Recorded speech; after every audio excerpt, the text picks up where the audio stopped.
Welcome, everyone. This is Tina Ramirez, and I am here with She Van Fleet, a friend and just an amazing woman who, when she was a first grader, grew up under the Cultural Revolution in China under Mao Zedong. And by the time she was 17, Mao had died. So she really experienced what that Cultural Revolution was like. And I was just thinking as I was about to introduce you, that my daughter is in first grade. I just dropped her off at school. And so I can't imagine her starting school at first grade with being as impressionable as she is, and then taking in, and literally through her entire, your entire childhood, your entire school years, that Cultural Revolution of communism and what it did in China, and how just life-changing that must have been. So I am just so excited to have you here with us to share. And let me just say that she and I were on a panel recently talking about issues in public school education. And one of the things that just was amazing to me was hearing her personal story about growing up under Chinese communist, the Cultural Revolution, and the similarities and the parallels with what's happening in Western society today. But she really became well known nationally throughout the United States because she began to see what was happening in schools and spoke up against this kind of Marxist ideology that was being promoted in our public schools at a school board meeting in Loudoun County, Northern Virginia. And we're based in Virginia. And so it was an honor to be on a panel with you and to get to hear you just share just so much more in depth, all of the things that I know within 2 minutes, giving a speech at a school board meeting, you never have enough time to talk about, but 1 minute. 1 minute, 1 minute. So now you have an hour, and we're going to go into all of it. So everybody gets to hear everything you wanted to say that you couldn't. So thank you so much for being here. Well, thank you so much for inviting me. Well, let's just dive right in. So, tell me about maybe some of your background and the background to Mao's Cultural Revolution, what it was all about, what it did to Chinese culture, and how you experienced that as a child. Yeah, you already gave a little bit of background of myself. The only thing I have to add is after I graduated from high school, the school should be K to 12, right? But Mao said, now we're going to shorten the school year so that we can produce the socialist successors faster. So my school years only 10 years.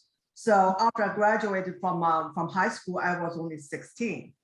And so Mao died when I was 17. So when I was 16, I was sent to the countryside to work with the peasants in the fields. So 3 years, for 3 years. So I always say I have a full experience of the Cultural Revolution. So that part, is my kind of personal background. But I do need to introduce the background of the Cultural Revolution, because a lot of people do not understand, even today in China, the young people do not know about Cultural Revolution. So Mao, before the Cultural Revolution, which started 1966, Mao implemented a series of disastrous policies. One of them is the Great Leap Forward, resulted famine that killed about 40 million people. So, and then the economy was ruined. So there was some pushback within the party, and there was some doubt in Mao's leadership within his own party. I'm not talking about general public, it's just within his own party. He felt like his authority was questioned. Now that cannot be allowed, because he is our God, and he can't allow that to happen. So what to do? So he launched the Cultural Revolution to use the mass, use the Red Guards to overthrow his political enemies. So that is the reason for Cultural Revolution. So basically, it's for one man's desire for absolute power. And he would go as far as ruin the whole country in order to reach his goal of power. Well, I used to be a high school teacher myself, and so we often taught about the Communist Revolution, but I feel like I'm getting a firsthand eyewitness of it right now, which is far better. And there's no there's no alternate for that. That's just amazing. But one of the things as you're sharing that it's just making me think, most people have no idea what the communist revolution really did, or how it took people that were living in educated communities like your own and literally took everything away from them and said, you need to learn how to live like a poor person that doesn't have anything, because that's what they did to try to equalize society, right? Yeah. But I think that today we kind of throw around these terms of communism and Marxism, and we don't really understand what they're all about. So hearing from you firsthand what actually happened is so important. And I also say that because in our work at Hardwired around the world, we work in countries where governments have really bought into the ideology and the ideas of communism and Marxism, and led their countries down roads that deny all human rights and all basic freedoms. So the idea in our own society today, or in the West, that somehow communism and Marxism are these glamorous ideas that should be pursued, is really a disservice to all of those people that I've worked with around the world and that you've lived next to, who have suffered as a result of these ideas and the destruction that they cause. So that's really what we want to unpackage today, is what are the ideas behind this, and what does it do to human beings and to human life and to human freedom, really? So can you share a little bit more about, I guess you shared his motivation for the communist revolution, but how many people died and what happened in it? Yeah, what I just described was the reason for Cultural Revolution, but that's only part of the communist revolution. The first part was to overthrow the sitting government, the nationalists, which is now in Taiwan. Okay, so that was a communist revolution under the slogan equity. So people pay special attention. Why they won the war? Because they won the peasants, won the poor. They told them, this revolution is all about you. We will give you the equity so that everyone has land and everyone will have property. So we will be happy ever after. And that is exactly what get the Communist Party in power. And so it happened. So they took away the landowner's land and the property of the factory owners, and then they distributed to the poor. But what happened next is, through the collective farming, everything was taken back. So that promise that everyone will have land lasted about a year or two, and then everything was taken back. By the government. By the government? By the government. It's called collective farming. And it's, of course, it's implemented in Russia. So now everyone, they tell you, now everyone owns everything. Yeah, sounds just perfect. You are now the master of this new country because we don't have private ownership. Everyone owns everything. And the fact is, no one owns nothing, and the government, those in power, they not only own everything, they owned us. So we basically are enslaved. I think this is very important for people to understand. Communism is slavery. It is not based on color, on race, on gender. It is everybody. It's equity. So everyone is equally enslaved. That is communism. How many people died during the Cultural Revolution? The Cultural Revolution is a different story. I think so far, in a communist country, you never get exact number. So the estimation I've seen now is Mao killed in peacetime about 80 million Chinese. And the Cultural Revolution is a different story. Cultural Revolution is Mao's, as I described, is a Mao's a war for his own power. What he did is set people against each other. It's more like a people killing people rather than government killing people. So the estimation is 20 million. So can you tell me a little bit more of the tactics of the Chinese Communist Party and how they implemented the revolution? Yeah, I think because there's a lot of stages of the of revolution, maybe I just focus a little bit just on cultural revolution because that's what I experienced. Yeah. So division. Always remember, any communist, the hallmark of communism is division. In order to control people and get people into their revolution, they have to, first of all, divide people.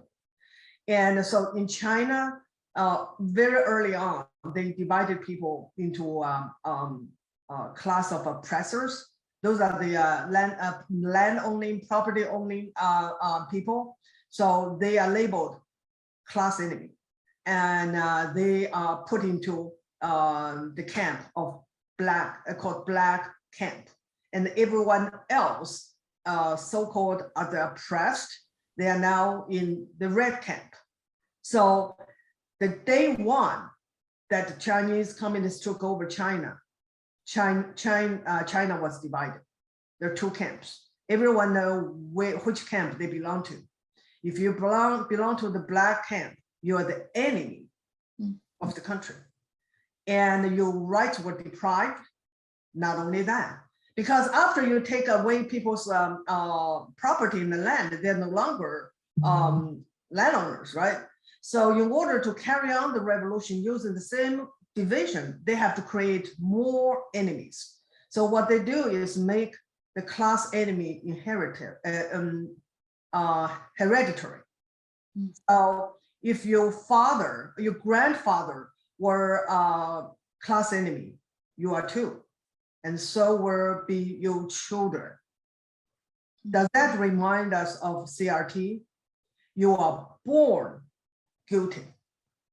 And that is the way they divide people, set people against each other, and keep people in fear. That's how they control people.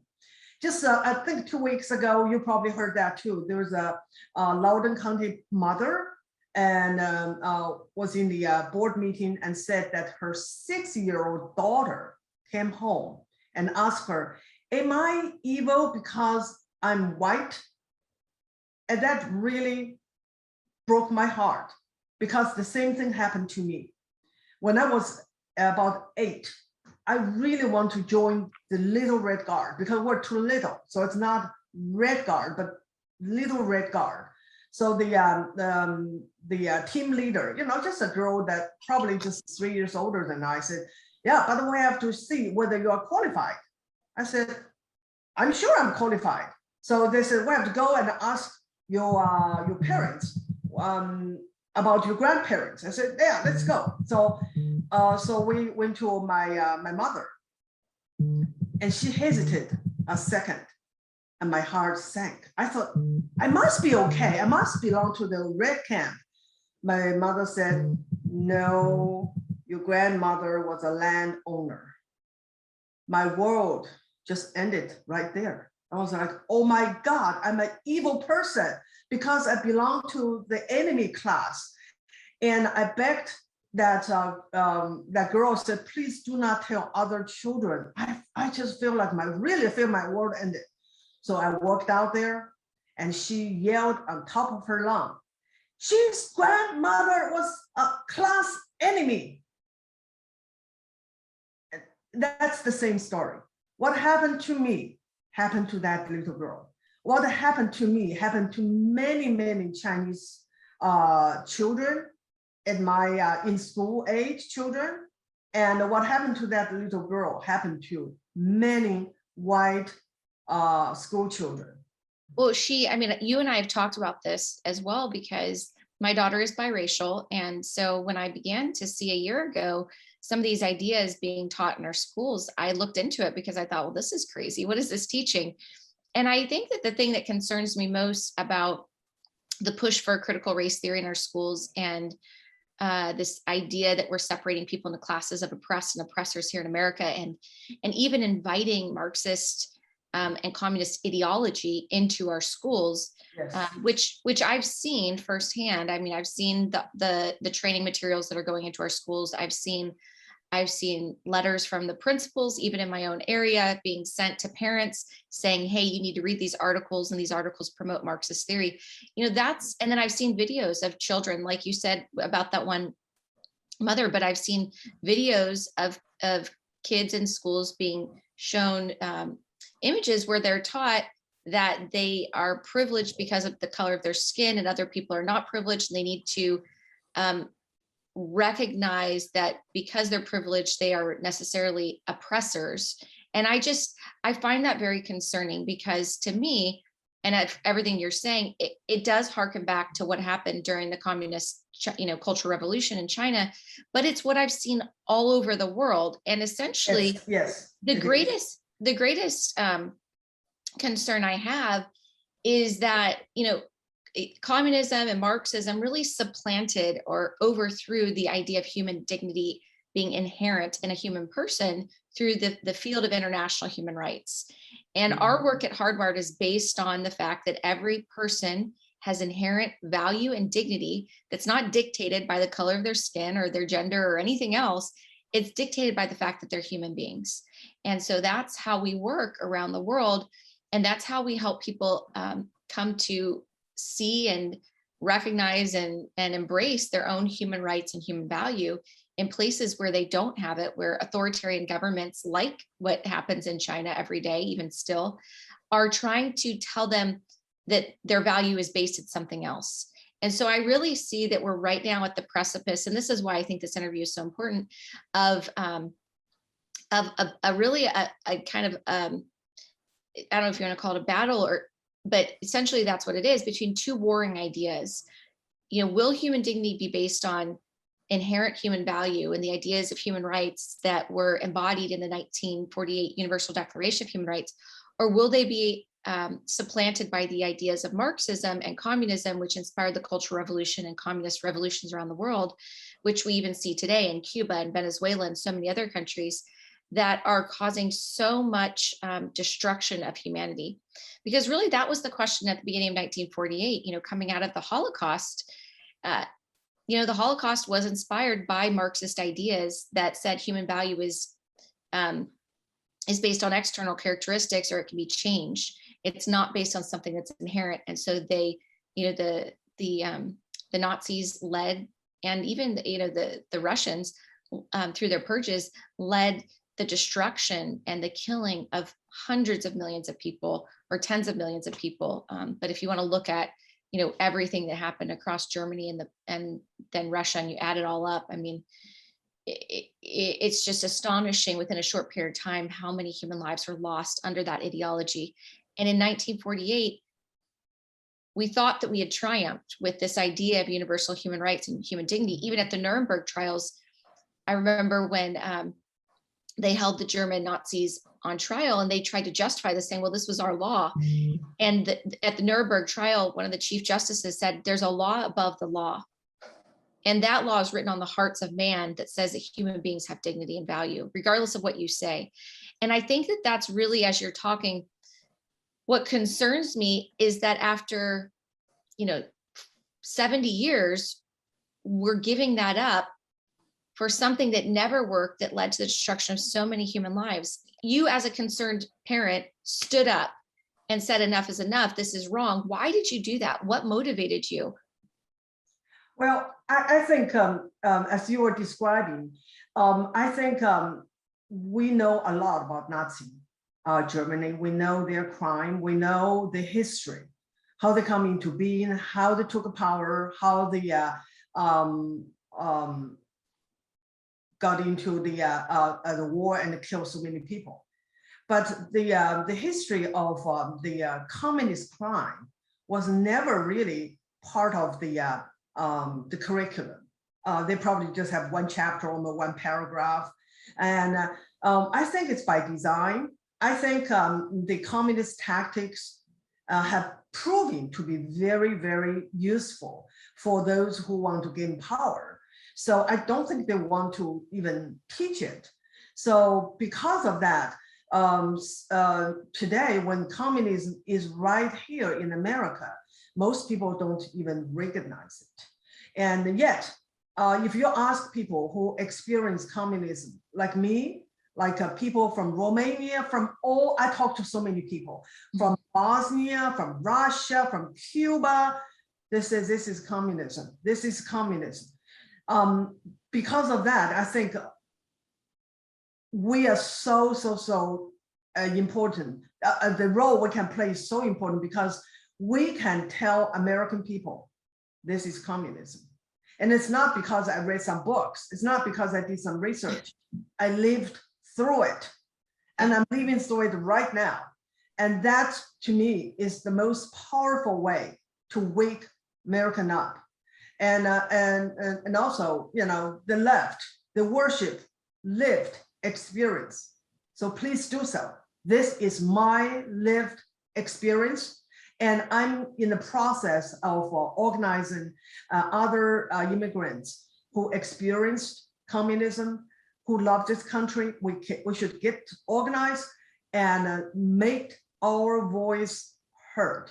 I think that will be a very, very important step to get our country back on track. Sure. Some other examples of like what you experienced during the Cultural Revolution. What other things did they do? I mean, you shared a little bit about your grandma and how they made you hate your own family, but yeah, I just already said I did not know because my father thought it was a shame to tell us that his mother was a landowner and was supposedly the class enemy of the country. So yeah, when I found out, and I was so ashamed of myself, and I hate my parents, I hate my grandparents because I want my roots to be read. What that means is you have generations of poor ancestor. That's considered red because you are supposedly oppressor class, and that's good. And I was just like, I hate myself, and I just feel like I'm evil. And it's the same thing for other girls and the boys, and we know who belong to what class, and that's what the CRT, how similar it is. We know here it's easier, you know, just go by the skin color, but there we also know whose family is what, and we are supposed to hate those who from the black camp or the black class. And all it does is not only division and conformity, because if you belong to the black camp, you know you don't have rights. You keep quiet, you don't say anything, you just accept whatever that is allowed or not allowed for you. What did that do? Did you just naturally want to conform to this new idea because that was the pressure coming from the top? I mean, it just, and then the Red Guard beating you into submission, I guess, is that just what happened and everybody kind of complied? That is the power of indoctrination. Yeah, so you get the education from day one, from kindergarten, yeah, all the way through that the party, yeah, we have a song and everyone can sing it. Is the father is dear, the mother is dear, but the dearest of all is Chairman Mao, and Chairman Mao is our real parent, and he's our savior. He's basically our God, even though they did not use the word. So whatever he says, you follow. If you are in the black camp, you just worthless because Mao said so, and you accept it. I think for most of children, no, we don't argue back. We don't even think, we can't think. We can't think. That's the power of indoctrination. We accept. So if I'm worthless, you know, I'm worthless because Mao said so. Can you share a little bit for me about destruction? You shared that that's like one of the third D's in your. No, the third is destruction. Yes, destruction is like the cancel culture. First of all, that we were told all these things are bad. Things before the culture, before the communist took over China, everything is bad in the past because it is old, it is backwarded, it's feudalistic. They use this word, I don't know, the Americans may not even familiar. Yeah, feudalism. Yeah. Yeah, so it's all bad. It all should be destroyed. It should be abolished. Anything that means tradition, all tradition should be abolished. So they first of all tell you this is all bad. That's deconstruction. They criticize it. They Confucius. Oh my God, it's feudalist. It's absolutely a way to control the mind of Chinese people. We should get rid of. We should be liberated from the old tradition. And the next step is destruction. Destruction is what they did. The Red Guards did. They use violence. They destroy physical heritage of this country, and it's really sad when you go to China today. Most of the site you visit, the historical site, were rebuilt. The original structures and the statues were all destroyed. Can you just switching a little bit? Can you share? So you lived through this for all of your growing up years. How did that impact you personally? And did you feel like you were communist? I mean, did you embrace it? Absolutely. Did you struggle with it at some point? Like, what happened? No, it's kind of funny. I had an interview with Dan Bongino Friday, and they asked me for some old photos. So they posted two of my photos. A friend of mine said, yes, the photo was so helpful to understand where you're from. And you look like you are kind of like a Nazi youth. I said, that's right. I want to be a little Red Guard. I want to be a Red Guard. I absolutely do. I want to be a Communist Party member. That's the goal for all young people. You want to be part of it. And I don't think I could think until probably after I got into college. You just don't think. And so you don't challenge. And so people ask me how this turned around. How did you realize that what you have received, the so-called education indoctrination, it's a long process. I think when I was in college, China just started to open up, and we started to have books and information available for us from outside. And outside, I'm talking about Western ideas or even Chinese traditional ideas. Then they started to kind of, we started to have access. And then I started to question, but that still took a long time for me to really detox myself. So that's why it's just so important that we stop the indoctrination today. And the people that have been trained by the Marxist universities, and yeah, there's a lot of them. They are running our schools, they are teaching our children, they are running corporations. It's a battle. It's not overnight because it took decades for them to indoctrinate them. And in order to detox the mind, it will take a long time as well. So the battle is not easy. It will take time. Yeah. So tell me about how did you, what were some of the ideas that you believed about other people as someone who embraced this revolution? Did you see other people as equals? How did equity impact you? I thought of this a lot because both my parents are from well-to-do family, and they joined the revolution. They abandoned their family. And my father is it's a progressive today. He qualified as a progressive today because he believed in the Marxist ideology. He got money from his family, sent him to study in Beijing. Guess what he chose to study? Russian, because he wanted to be a communist. And so that was like in 1940, 47, 48, he studied Russian. And so later he joined the Communist Party because he believed in all the things that the progressive believe in today. equality, liberty. Yeah, they talk about liberty. Yes, they talk about this just beautiful things. And what happened? What happened is he joined the Communist Party. He became a member because of his class origin. He was never trusted. He was always considered a suspect.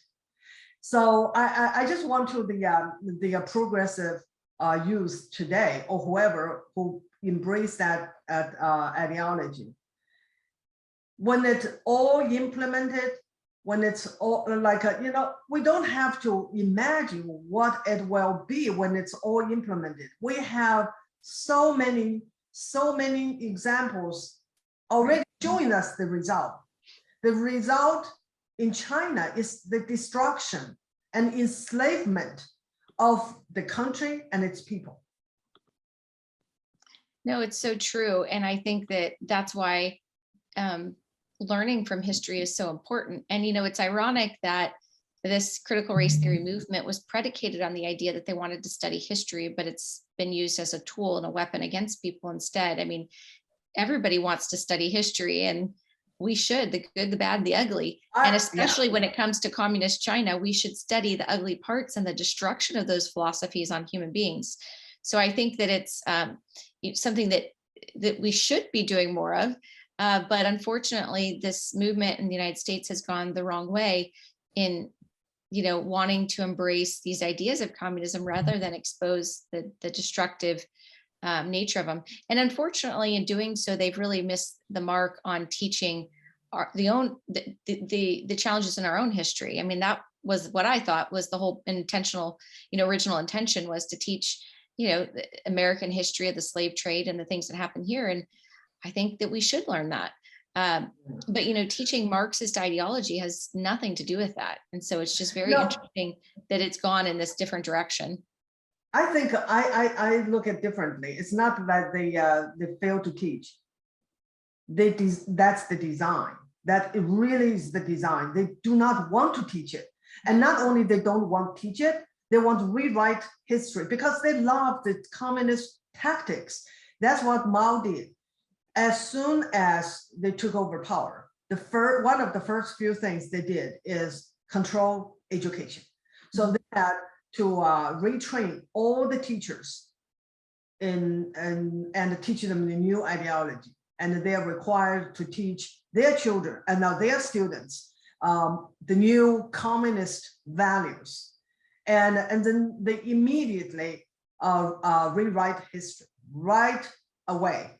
So everything before 1949 was bad.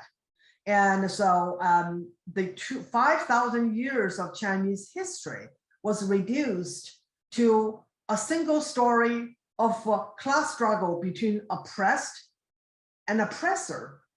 And so even today, they never stopped it. Even today, they teach the school kids in China that the Cultural Revolution was an anti-corruption campaign. And many children, they were so successful. Many children just believed that.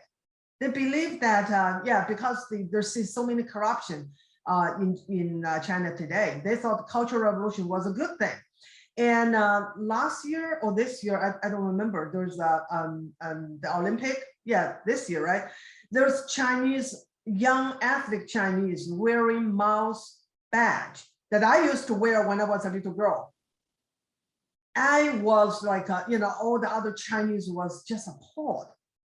They have no idea what that stands for.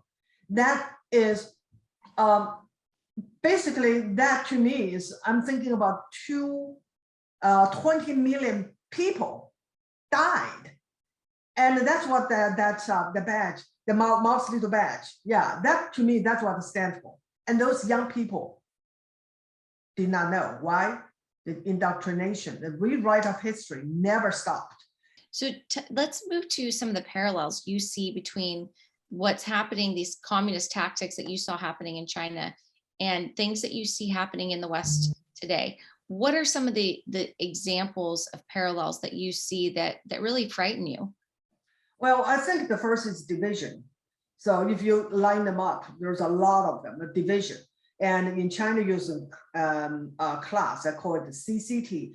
It's class conflict theory of Mao's. Here we use CRT, division, and then cancel culture. And of course, suppression of free speech. In China, of course, there's no free speech whatsoever. So it is to the extreme that you don't have to say anything against the party to get into trouble. I have a great story. So this is my friend father's story. And one of his colleagues, back then, they all lived in a dorm. Before you get married, you all live in a dorm. So in the communal bathroom, this young man just casually said, "Oh, the price of the Pace Club went up." So innocent, so just casual. Someone reported him. He got arrested. And the accusation is he wants to smear the Chinese socialist system. He got 50 years sentence, prison sentence. So that was not even a free speech issue. It's like you can't even open your mouths. Because of that, people don't. Even today, Chinese always teach this: do not open your mouths. Disaster came out of your mouths. But here we see the free speech is being suppressed.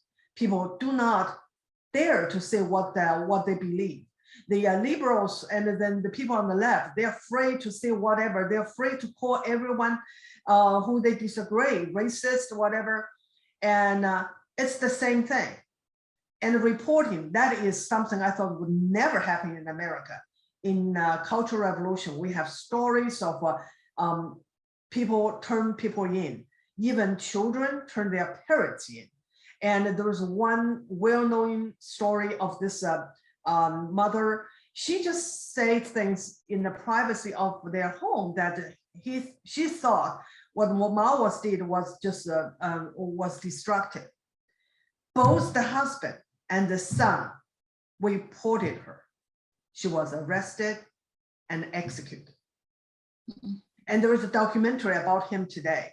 He lived the rest of his life in regret and the guilt. And now see what's happening here in America. People reporting each other, children reporting their parents by going to social media and denouncing their parents as racist. Kids reporting kids, like the case of this young man reported another girl of something she said, I don't even remember the detail, some few years ago. Now she was not accepted by the college because she now is a racist. And then we see people reporting each other at work and say so-and-so is a racist. That's another parallel, is racist become a hat that fits all. It doesn't matter, even if you are Black, if you're conservative, you are racist. China, the hat is called counter-revolutionary. It doesn't matter, like that young man I just told about, he become a counter-revolutionary just by saying the price of the toothpaste went up. Same thing, one hat fits all. The goal is intimidation, so that no one dare to say anything, and everyone stay inside the line, and then never venture to the edge. That's how you control people. And you're in Loudoun County, where just recently a father was trying to speak out against his daughter being raped. He was shut down and sent to prison, and told that, then there was a letter sent to our Department of Justice from the National School Board Association saying that they need to treat these parents as, basically, a national security threat. Domestic terrorists. Domestic terrorists. And then it came out that the parent was just trying to protect his daughter.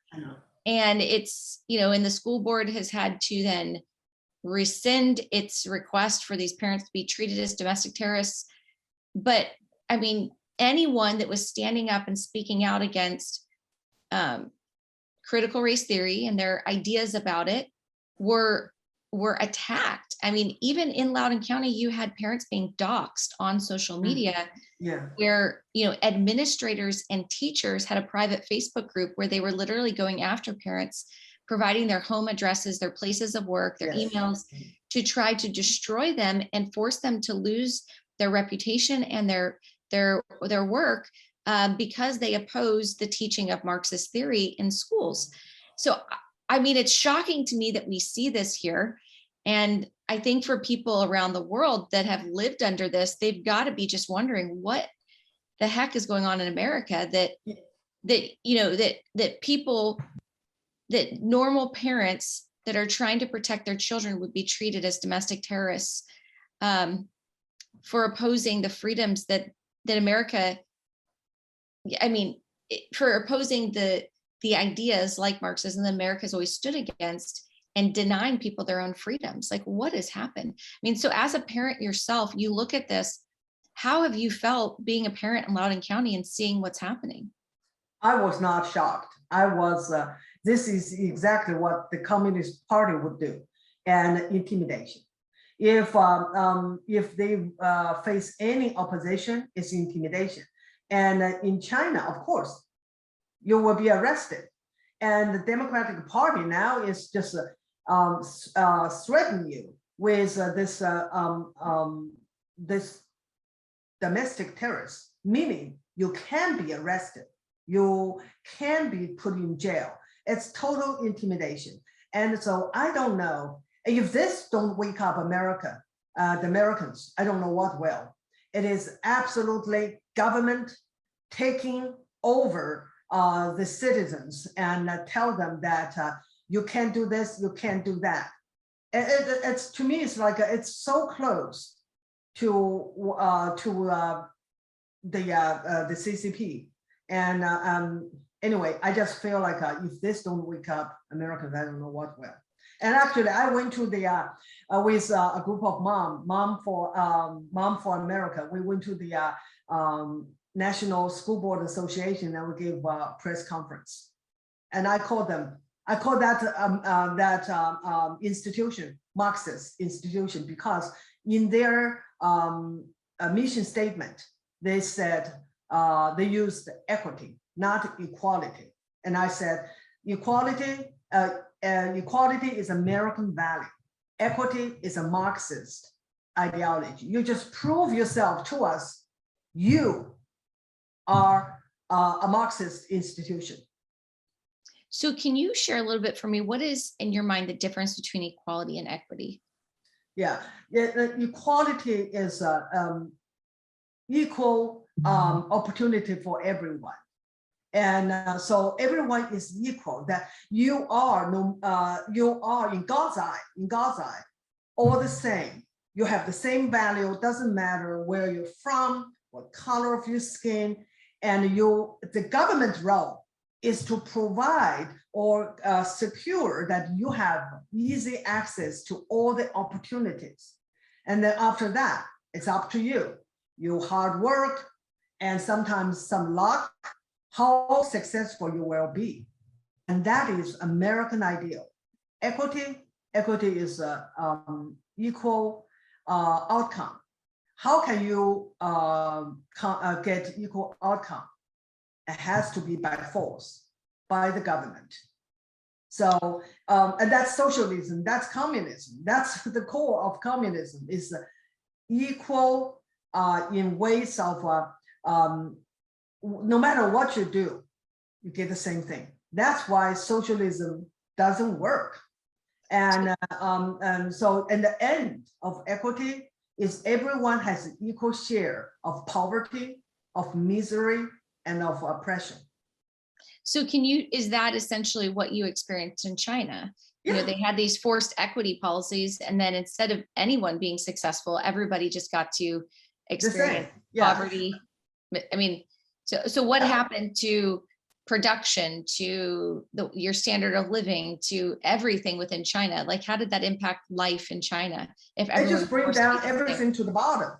It can't lift things up because there's no incentive to work harder, to be creative, because it's all the same. Now, I remember that when I got my first job, my salary is 30 yuan a month. And I know it's the same. And if you're a better teacher or worse teacher, it doesn't matter. It's all the same. There's no incentive working any harder. And it's the same in the countryside. And if you that's why there's no productivity, because no one want to put extra effort. It's the same result is the same. And so that was 30 some years ago. And in 2017, I went to Cuba. And to me, that was like a relive of my youth. And I saw people, oh my God, they need to ration coupon to get banana. And the equity of poverty is so apparent. And then the taxi driver, you have like a tricycle, or they have a name for it, like a tricycle taxi. And I asked this driver, I said, do you make more money than the doctor? He said, yes, he makes more money than a doctor, a medical doctor in Cuba. Do you think that that gave people the incentive to go through the hard study, in college and get trained and make the same money or less than a taxi driver? That is what equity brings people to.